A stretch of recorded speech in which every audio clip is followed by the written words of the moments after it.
My name is Vivian. I am 34 years old, a single mom living in a small town in rural Oklahoma.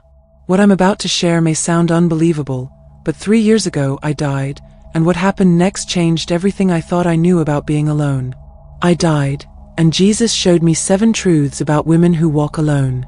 If you are a woman who endures constant trials, who finds herself alone without choosing it, or who carries spiritual weight others don't seem to notice, keep watching. Because what Jesus showed me in those moments will explain everything. It happened on July 6, 2023. I was driving back from a late shift. It was already past 10 at night.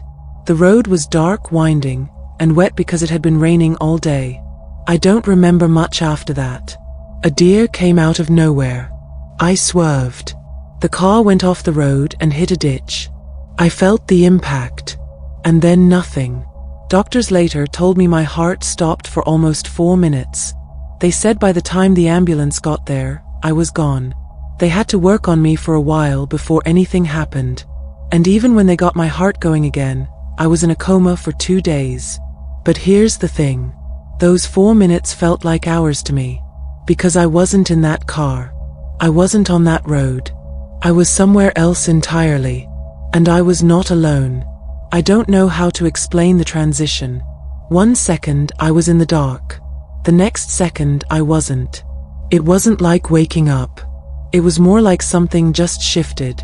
Like a door opened and I walked through it without even knowing I was moving. And then he was there. Jesus. Not the way you see him in paintings. Not the way Hollywood puts him on screen. He just looked at me. And I knew. I knew exactly who he was. There was no doubt. No confusion. I just knew. He didn't say hello. He didn't greet me like you'd greet someone at a party. He just looked at me and said something I'll never forget. He said, "Vivian, I need to show you something." Then he started talking to me about women who walk alone. And at first I didn't get it. Because I walked alone. I'd been walking alone for years. My marriage fell apart when my daughter was 2. My friends from before slowly disappeared. My family was scattered. I spent most nights by myself after my daughter went to bed. And I always thought something was wrong with me. But Jesus looked at me and he said, "Nothing is wrong with you. Everything is working exactly the way I designed it." And then he said, "Let me show you why." The first thing he showed me was about betrayal. And it hit me right away because I knew that feeling. I knew it in my bones. Jesus said, every woman who walks alone today started somewhere with people around her. She had a circle. She had friends. She had people she trusted. And then he said, and then they left. He wasn't being casual about it either. He was serious. Like he wanted me to really hear this part. He said, the leaving wasn't random. The betrayal wasn't just pain for the sake of pain. I allowed it because those people were never meant to stay. I asked him, but why did it have to hurt so bad? And he said, because if it didn't hurt, you wouldn't have let go. You would have kept holding on to something that was destroying you from the inside. The pain was the only thing that could break the grip. He told me that when a woman gets betrayed, really betrayed by the people closest to her, something happens inside her that can't happen any other way. The fake stuff gets burned off. The people-pleasing, the need to be liked, the habit of trusting without testing. All of it. Gone. He said, I didn't cause the betrayal. But I used it. I used it to purify her. To show her what was real and what was never real at all. Jesus told me about how some women cry for years wondering what they did wrong. Wondering why the people they loved turned on them. And he said, they didn't do anything wrong. The problem was never them. The problem was that they were growing, and the people around them couldn't handle it. He put it this way. He said, when people leave, it feels like rejection. But from where I'm standing, it's redirection. I'm not taking something good away from her. I'm removing something that was blocking what I actually have for her. And he quoted something to me. John 15 verse 2. He said, every branch in me that does not bear fruit, he removes, and every branch that bears fruit, he prunes so that it will bear more fruit. He said, that's what I do. I prune. not to destroy, to multiply. So now she walks alone, not because she's bitter, because she's better. She finally sees clearly. She finally trusts the right way. And she doesn't need a crowd anymore. She just needs me. Jesus shifted then. His tone changed a little. He got more serious, if that's even possible. He said, "The second thing you need to understand is why certain women lose people. It's not always because of betrayal. Sometimes it's because they can't be manipulated." I asked, "What do you mean?" He said, "Some women walk alone because the moment they stopped being controllable, people walked away. Not because she pushed them out, because she stopped playing along." He told me that there are women out there who used to go along with everything. They laughed at gossip they didn't agree with. They stayed quiet when they saw something wrong. They bent themselves to fit into spaces that never really fit them. And for a while, people liked them for it. Because they were easy. They were manageable. But then something changed in them. Maybe it was God working on them. Maybe it was pain teaching them. But at some point, they stopped bending. Jesus said, and the moment she stopped bending, the manipulators stopped coming around. He said it plainly. No drama. Just the truth. A woman who can't be fooled is a threat to everyone who built their life around fooling people. He told me that manipulation is one of the devil's favorite tools. Not just in the world. In churches. In friend groups. In families. And the way it works is simple. You keep people around you who you can influence. You keep people close who will go along with what you say. And the moment someone starts questioning, starts discerning, starts saying no, that person becomes a problem. So they leave. Or they turn against her. Or they start whispering about her behind her back. Jesus said, they say she's changed. They say she's too much. They say she thinks she's better than everyone. But the truth is she just woke up. He told me about spiritual discernment. He said, when a woman starts testing spirits instead of just trusting words, when she starts looking at character instead of just listening to charm, she becomes someone the enemy can't get close to. And then he said something that stuck with me. He said, hell doesn't fear the loud women, Vivian. Hell fears the discerning ones. He referenced 1 John 4 verse 1. Beloved, do not believe every spirit, but test the spirits to see whether they are from God. He said, that verse is a weapon. And when a woman picks it up and actually uses it, darkness has no room to operate around her. That's why she ends up alone sometimes. Not because she's cold. Because she refused to be spiritually seduced. This one was the one that made me cry. Or whatever the equivalent of crying is when you're in that place. Because this was my story. Jesus said, some women are alone because I put them there. I looked at him and I said, you did that on purpose? He said, yes. He said, when I place something heavy on a woman's life, I don't let her stay comfortable where she is. I don't let her blend in. I separate her. Not to punish her. To protect what's on her. He brought up Moses. He said, you know Moses? He was alone in the desert for years. Not because no one wanted him. Because I needed him away from the noise so I could shape him. Then he talked about Mary. He said, Mary was alone. Pregnant and alone. Mocked by her town. Misunderstood by almost everyone. But she was carrying the Savior. I didn't put her there to be cruel. I put her there because what she was carrying was too important to be exposed to the wrong environment. And then he said, the same thing happens with women today. He told me that when God is preparing a woman for something big, something that's going to change her life and maybe other lives too, he hides her. He pulls her away from the drama. Away from the noise. Away from the people who would talk her out of it or water it down. Jesus said, intimacy with me requires distance from what's unclean. If she's constantly surrounded by people who are pulling her attention away from me, she can never hear what I'm trying to tell her.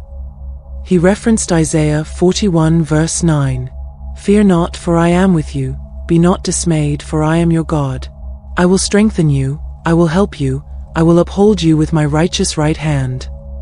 He said, I'm not abandoning her when I separate her. I'm holding her closer than she's ever been held. He told me that the devil tries to make women feel shame for being alone. The devil wants them to think something is wrong with them, that they're broken, that they're unlovable. But Jesus said, every time she chooses me over a social scene, she's aligning with something eternal. The devil hates that, because I'm building something in her that the crowd can never build. Jesus said, now I want to talk to you about silence. He said, most people are terrified of silence. They fill every second with noise. Music, phones, other people talking. They can't sit still. They can't be quiet. Because if they get quiet, they might actually hear me. And that scares them more than anything. He told me about women who walk alone and how their silence isn't emptiness. It's actually a gift. He said, when a woman stops filling her life with constant noise, something opens up. Her ears start working the way I designed them to work. She starts hearing things she never heard before. Because I was always talking. She just couldn't hear me over everything else. He said, the women who walk alone, the ones who are quiet, the ones whose phones don't ring all day, they hear me the clearest. That surprised me. I asked, so being alone is actually an advantage? He said, in terms of hearing me? Yes. Absolutely. He explained that when you have 10 people in your life all giving you advice, all pulling you in different directions, all talking at the same time, it's impossible to hear the one voice that actually matters. But when it's just you and God, that's when the real conversation happens. Jesus said, I don't compete for attention. I don't yell over the crowd. I whisper. And you can only hear a whisper when the room is quiet. He referenced Psalm 46 verse 10, be still and know that I am God. He said, that's not just a nice verse, Vivian. That's an instruction.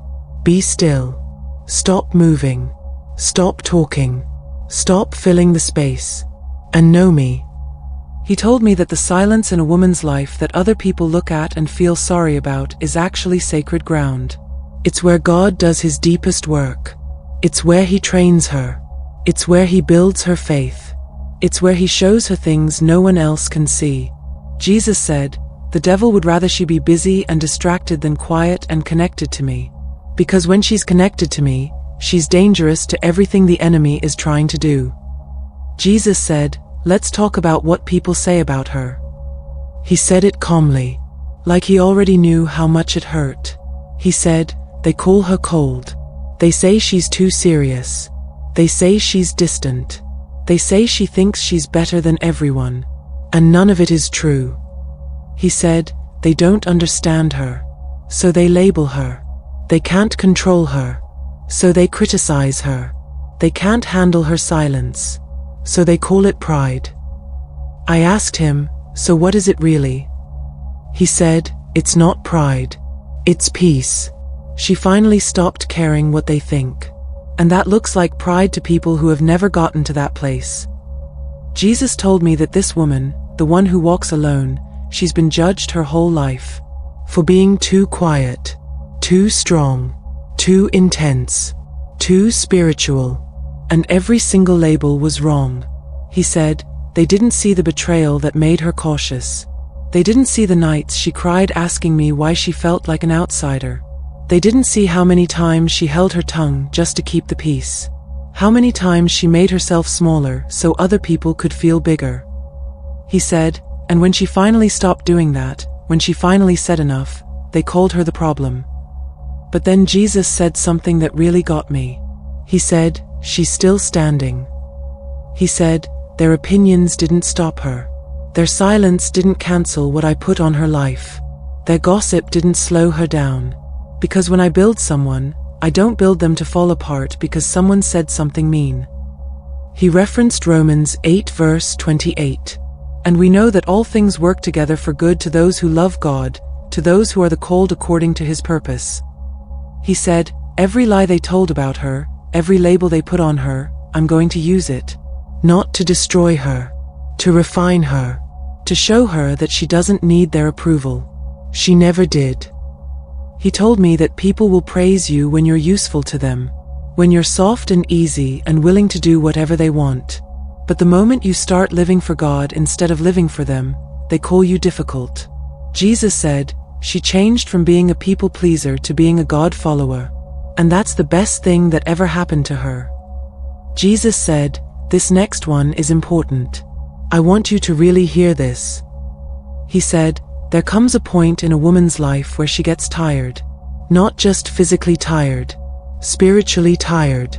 Tired of pouring into people who never pour back. Tired of fake conversations.